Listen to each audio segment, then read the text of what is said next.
Hey, Pete Stege here from B2B Clarity. 1 year ago this week, I started my business, B2B Clarity, marketing consulting for B2B businesses. And in that year, I've met with 397 different people. They almost all were CEOs of B2B businesses or people working for CEOs of B2B businesses. And I was just reflecting on those meetings and realized there was a lot of common threads across these businesses, challenges that they dealt with. So I thought I'd share 7 takeaways from my 397 meetings last year. First, standalone marketing programs. You might have heard of this called random acts of marketing. It's very common. A lot of these businesses choose their marketing programs independent of the other programs and even independent of their business goals sometimes. Marketing seems to be one of those things that people really like certain things, so it's a very subjective topic sometimes. Web, email, Google Ads, events, all those things were a hodgepodge often without a lot of rhyme or reason tying them together. A related trend was serial vendors. Many of the people I talked to had tried and failed repeatedly to solve their marketing problem, getting leads mostly, with different vendors. So they tried one, did that program, didn't get what they expected. They tried another, etc. So this was very hard for them. They felt frustrated. They were embarrassed a lot of times because they felt like they were wasting money and didn't seem to know what they were doing. And they were skeptical when it came to talking about how they might solve their problems going forward. Third, inside baseball. A lot of businesses in B2B that I spoke with, they used a lot of acronyms that their business understood. Sometimes there were industry terminology, but often it was things that were within the bounds of their company, product names or models.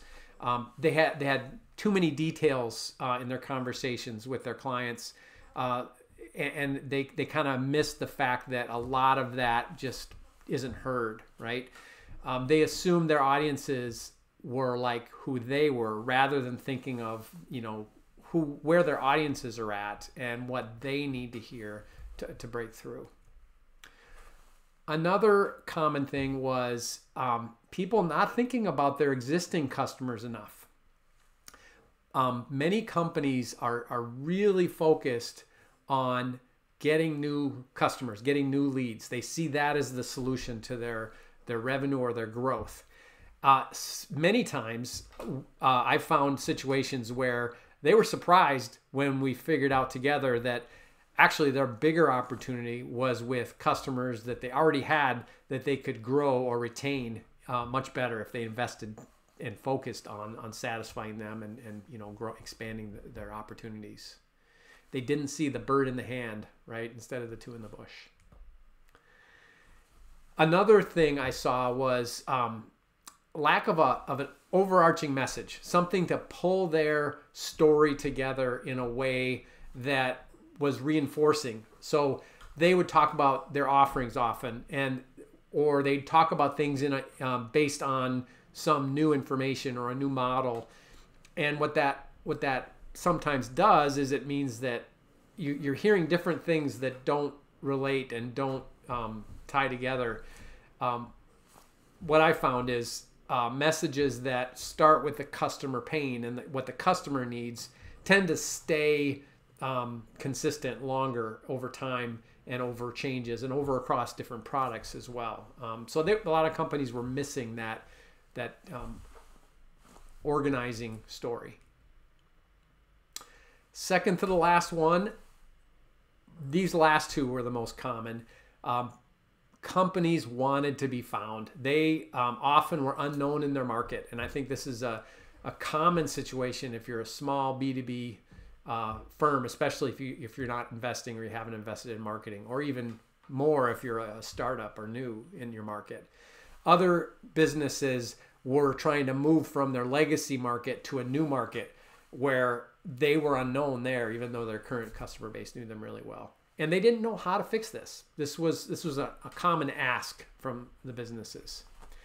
And the most common pain that I heard was, I need leads. Some form of finding new customers, finding leads for the sales team as a key to growth. Clearly, this is important to everyone. A lot of businesses have been burned before trying to get this done. And a lot of businesses are looking for a silver bullet here. They've maybe heard of a buzzword or want to really invest in this big annual show that's going to kind of turn the tide for them. So I think it's real easy to think that I'm going to choose this one thing to focus on and it's going to open the floodgates. But that rarely happens. And so there was a lot of frustration around this topic. So those are the 7 things that stuck out to me from my conversations. There's a pattern here, right? B2B businesses have a lot in common. So if you're struggling with any of these or all of these, you're not alone. Love to chat further about this.